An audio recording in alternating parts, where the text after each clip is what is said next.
বন্ধুরা সবাই কেমন আছো? আশা করি সবাই ভালো আছো। আর আমার তো অবস্থা ভীষণ খারাপ, আসলে আমি ওই জন্য ভিডিও আপলোড করতে পারিনি। এই ছেলেকে নিয়ে ডাক্তার দেখিয়ে ফিরলাম। মানে ছেলেটা যে কি হারে ভুগছে, মানে এই প্রায় এক সপ্তাহ আগে জ্বর হয়েছিল, আর আমি যে ডাক্তারকে দেখাতাম সে ছিল না। এবার অন্য ডাক্তার দেখিয়েছি, তার জ্বর তো কমেইনি, উল্টে বেড়ে গেছিলো। যাই হোক, তো সেই জ্বর কমলো, তারপরে আবার হলো তার ভ্যাকসিন। তো সেই ভ্যাকসিনের তো ভীষণ ব্যথা, আবার গায়ে হাতে পুরো র্যাশে ভর্তি হয়ে গেছে। তো তাকে আজকে আবার ডাক্তার দেখিয়ে নিয়ে জাস্ট ফিরছি আমি। ভাবলাম অনেক দিন ভিডিও করা হয়নি, কি করব বলো, এই পরিস্থিতিতে মনে হয় না যে আর ভিডিও করি। তারপরে তো সবই আছে। তো যাই হোক, ছেলের শরীরটা ভালো থাকলে, মন ভালো থাকলে করা যায়। তো আমি ওই জন্য কদিন ধরে একদমই ভিডিও করা হয়নি। এখন ডাক্তারকে জিজ্ঞেস করলাম এটা হাম কিনা। কালকে সারা রাত ছেলেটা ঘুমোতে পারিনি ভালো করে। আমাদের বাঙালির তো বলে হামেতে ঠাকুরের আর কি। তো তোমরা জানি না কে কে বিশ্বাস করো না করো, আমরা তো মা, তো বিশ্বাস তো করতেই হয়।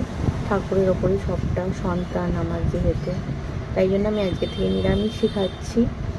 আর বলেছে আমাকে অনেকে যে নিম ডাল ভেঙে পাপানের, মানে আমার ছেলের পাশে রেখে দিতে, যাতে ওকে মা এসে ছেড়ে দিয়ে যান এবং খুব তাড়াতাড়ি যাতে সুস্থ হয়ে যায়।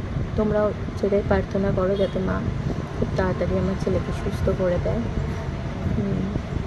তো এই এই হচ্ছে। আর মানে এতদিন ধরে ভিডিও না দেওয়ার কারণ হচ্ছে এটাই, আর কিছুই না। আমি তো যে ডাক্তার দেখিয়ে এসেই কাউন্টারে বসলাম, এখনও অবধি ফ্রেশ হতে পারিনি।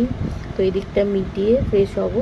তো আজকে থেকে আমি নিরামিষ খাবো। এমনিও শ্রাবণ মাসে আমি নিরামিষই খাবো, 16টা সোমবার করবো, এরকম একটা ভেবেছি। তোমাদের সাথে প্রত্যেকটা ইনক্লুডিং জিনিস আমি শেয়ার করার চেষ্টা করব।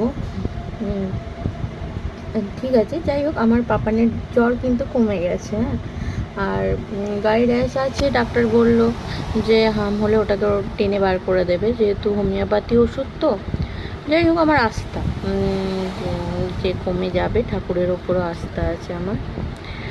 তোমরা আর কি কি জানো বলো একটু আমাকে কমেন্টে জানিয়ে। তো এই হাম হলে তোমরা বাড়িতে কিভাবে পালন করো? আমি তো এই নতুন, আমি তো ঠিক জানি না, যে যা ফুটছে তাই করছি। আমাকে কমেন্টে একটু লিখে জানিও প্লিজ, তোমরা বাড়িতে কে কীভাবে বাচ্চাদের সামনে রেখেছো এই পরিস্থিতিতে।